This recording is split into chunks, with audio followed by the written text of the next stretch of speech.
What's up, everyone? My name is Elephante, and I am a electronic music producer from Los Angeles, California.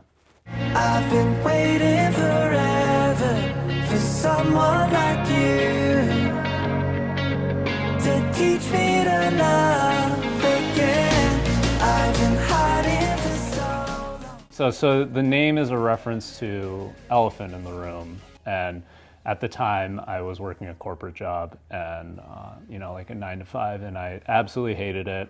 And the elephant in the room was that I wanted to make music for a living, and so I was calling in sick to work, leaving early. I'd installed Ableton, which is the music production software, on my work computer so I could actually make stuff during work. I was a really bad employee. And then so I quit, and I was like, it was all about, well, this is the thing I want to do. It's about embracing the elephant in the room and becoming who you want to be. Another paper cut from planting roses in concrete. We go from breaking up to making love in the front seat. By now, we should know better. So I grew up trained in classical piano. My mom had me do piano lessons, like a lot of good Asian boys. And then in middle school, I taught myself guitar and was writing songs and was playing open mics. And I was a singer-songwriter for a long time, playing open mics, starting bands in college. And then I started just making electronic music for fun. I just heard Skrillex for the first time and my head exploded. And then, so I was kind of just doing that, putting up bootleg, illegal remixes on SoundCloud, and one thing led to another, and the whole Elephante thing started taking off, and I fell in love with the music and the culture, and then, somehow I carved a little career out, and here I am. When I came up in the industry, I didn't know anyone, right? I grew up in Michigan. I had just moved to LA. I had no contacts in the music industry. It was just me and my buddy who was managing me. And so the early collaborations, it just all happens organically. Twitter was a wonderful place at the time, and just hitting people up and meeting people at shows and say, hey, would you want to work together? And you go through that, and a lot of it is just working with people, and it doesn't work out with most of them, but every now and then you find someone you really click with, and you're just when you're at that stage in your career, there's no plan really. You're just going out and doing stuff you think is cool, and working with different people, and sometimes it works out. I've been so lucky in my life, and I'm so fortunate to be able to do what I do. And when I was not mentally well, the big voice in my head was always like, dude, you're living your dream. You get to play music for a living. You get to make music. Like, what do you have to complain about? And so all of that negative feeling just gets pushed down and buried and pushed down the road, and it, just builds on itself. And I think it was a couple things. I think it was, one, the pandemic, and two, when Avicii passed away.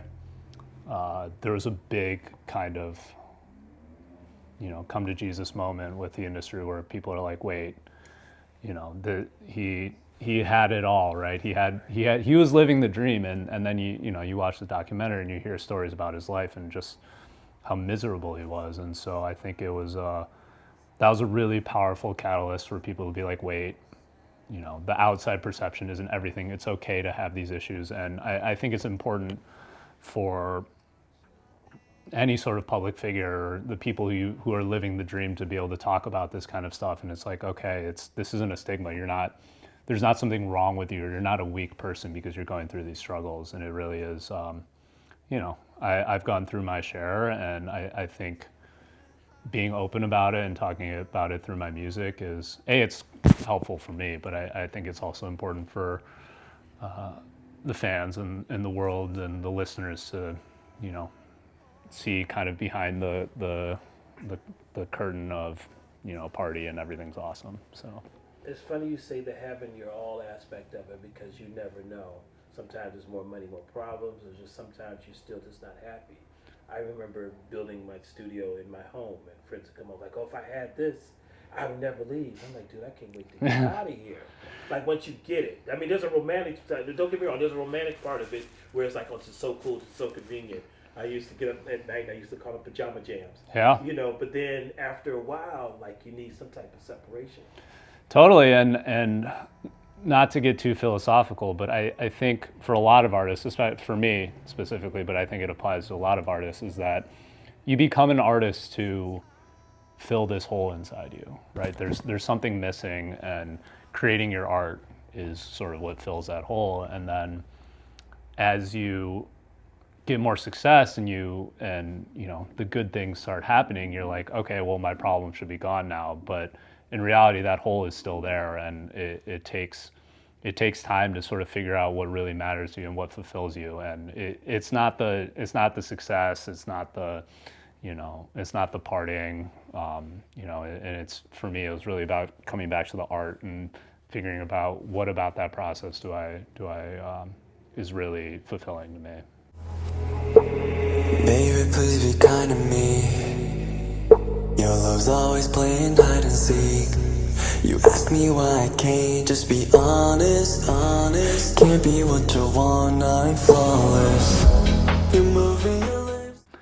So the next single I'm really excited for is a song with a couple producer buddies of mine going by BEAUZ, and a good friend of mine named Tuan, who was in GOT7, and he's doing a solo career, and we kind of started hanging out and started writing some music together, and really excited to finally have this out. It's called Right Before Our Eyes. So this one, it was, I had heard all of BEAUZ's music and was, a fan of theirs, and then a buddy of mine had mentioned that they had wanted to work with me, and so we had them connect, and then we exchanged some music back and forth. We got in the studio, tried out a few different things, and then we wrote this song together.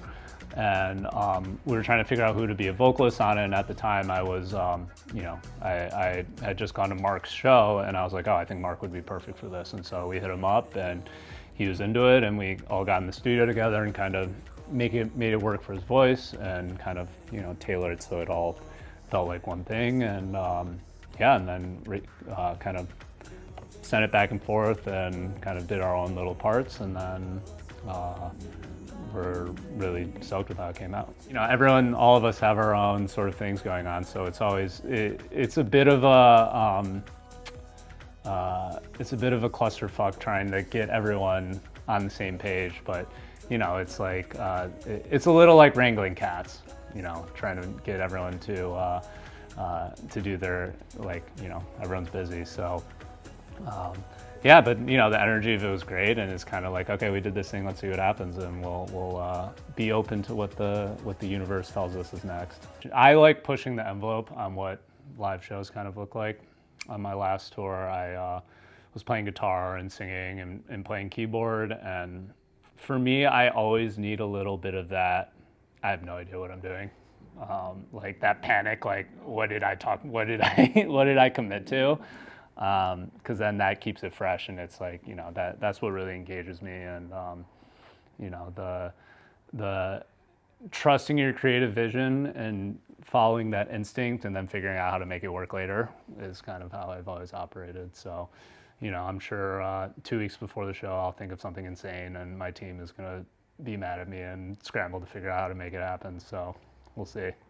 I am on Instagram, Twitter, Facebook. It's all I am the Elephante, and I'm on TikTok just under as Elephante. Yo, what's up, everyone? My name is Elephante, and you have just been buzzed.